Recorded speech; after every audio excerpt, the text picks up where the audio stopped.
ভুল বুঝার পরে তওবা করার পরে ঈমান আনা শক্ত করে যতটুক পারো ভালো কাজ করার যদি চেষ্টা করো, ইউবাদদিলুল্লাহ, আমি আল্লাহ তোমার যত গুনাহ মাফ করেছিলাম 85 সাল থেকে 23 সাল পর্যন্ত, যত হাজার কোটি গুনাহ মাফ করে দিয়েছিলাম, গুনাহ মুছে দিয়েছিলাম, প্রত্যেকটা গুনাহকে আমি আল্লাহ বাম কান থেকে ডান কাছে ট্রান্সফার করে গুনাহকে সওয়াব বানাই দিব। সুবহানাল্লাহ। যেতে হবে রবের দিকে, শয়তান টানতেছে নিজের দিকে।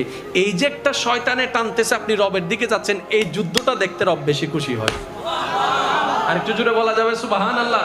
আপনি জানেন, আপনার যখন আজানের সময় হয়, আপনি প্রায় সময় খেয়াল করলে দেখবেন এমনি ঘুম আসে না, 1টা 1:30 2টা বাজে ঘুম আসে না, যখনই আজানের টাইম হয়, যখন আজানের সময় হয়